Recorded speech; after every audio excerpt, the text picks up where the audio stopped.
Digital art is taking great precedent in the animation world, and as such, us who pursue a future in this field must embrace it. This means that while we don't require the best of the best in terms of equipment, we certainly seek out quality. That is exactly what we get with this device, and I'm ready to tell you why. Introducing the Wacom Cintiq 13 Pro.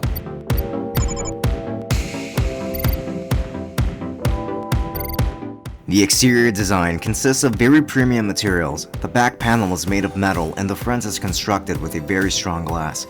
This tablet is very well built. Aside from that, this tablet is incredibly thin and light, making it ideal for travel as long as you're willing to carry a Thunderbolt 3 compatible laptop, which is quite common in 2018, with both the display and power cables being easy to carry with you as well. On the front, we've got the 13-inch 1920 by 1080 IPS display, which has an 87% Adobe RGB rating, and the touch-sensitive sensors for switching between touch modes, adjusting color settings, other settings from Wacom, turning touch sensitivity on and off, and virtual keyboard. The back consists of the metal back panel, the Wacom logo, and a set of two metal feet. On the left, you'll find two USB-C ports and a headphone jack. On the right, there is another USB-C port and an SD card slot. On the top, there's an entry for a stand and the power button. The two metal feet are incredibly solid. They don't offer a lot of options for propping up the Cintiq, but once you do, it will remain steadily seated. I love how strong the feet are, and their little mechanism for hiding them is very nifty. This device features a 1920 by 1080p IPS display, which is actually quite nice to look at and will do for content consumption, but certainly shines a lot brighter for drawing software, as that's what it is meant for. It's not particularly color accurate, but you do get options for adjusting the display settings to make it to your liking. Either way, it is a very sharp display. The Stylus is one of the best I've used thus far, but we will talk more in detail about its performance in the drawing section of this video.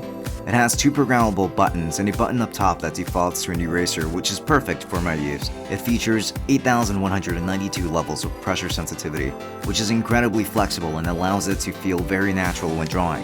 As for the general specs of this tablet, most of them stem from the capabilities of the display. As I continue to reiterate, this is a 13.3 IPS display with a very wide color range of 16.7 million colors, 30 milliseconds response time, though keep in mind that when compared to a normal monitor it is quite slow, but it's still ideal for a drawing monitor, and supports 8,192 levels of pressure sensitivity. As for the different modes of this device, we have the first mode, where it shuts off the screen of the Cintiq and allows you to use it as a trackpad if you like, but it seems like it was meant for people who prefer to take advantage of the drawing benefits of the display while technically drawing on a different one.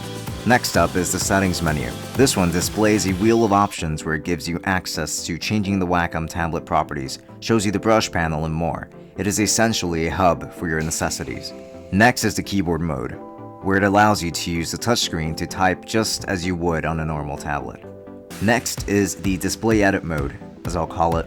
This mode allows you to make changes to the color profile of the display and other features pertaining to how the Cintiq displays different things. Lastly is the touchscreen toggle. This option is just there if you don't want the touchscreen to be active while using this tablet so that it only responds to the stylus. Now, let's talk about the real meat and potatoes of this review, the drawing performance. Neither Nicholas and I like using Photoshop for drawing, so we went for Sketchbook Pro because it feels much more fluid when drawing in our opinion.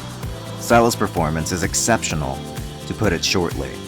This is because there is hardly any offset between the cursor on the screen and where the stylus is hovering, as it is nearly 1-to-1.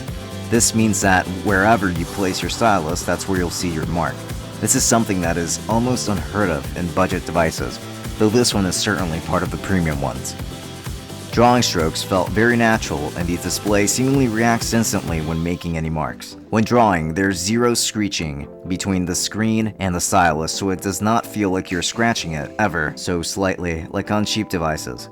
This tablet was able to register very light brushstrokes and very heavy ones almost as accurately as it feels like when you press down on the display. It even registers quick strokes very easily. I'm a quick sketcher, and I make very fast and sketchy lines, and this tablet is able to keep up just about perfectly. Performance with different kinds of brushes is also a joy, so I do not feel in any way like I'm being held back by the hardware. As you can tell from the footage, the experience of using this device is incredibly smooth. As for usability, it is truly incredible. This experience might be a little overwhelming for someone who's new to digital art due to how many things you have to work with. So for those who are trying to get into digital art, I will recommend a much cheaper device because for some it will be a love or hate relationship. But if you are already into digital art, then this will be perfect for you. Quite frankly, this is a section where I would focus on the cons of the device, but I don't have any real gripes with it. There's a lot that Wacom has done right with this device. Which then ultimately brings us to the conclusion. This device is a very powerful tool for artists, and I will strongly recommend it if you are already into digital art. It has incredible build quality, amazing stylus support, and multiple ways of using it. However, if you're just starting to get into digital art, then you're better off going for a much cheaper drawing tablet. Digital art is something that requires getting used to, and you need to test it before you decide it is for you. Otherwise, it gets a strong recommendation from me. For more content, make sure to subscribe to our channel, and to stay updated when a new video comes out, make sure to click on that bell and enable notifications. For links to everything featured in this video, expect to find those in the description as well as links for what to watch next. This has been Francisco from Tech Summit. Thank you for watching, and I'll be seeing you all later. Enjoy.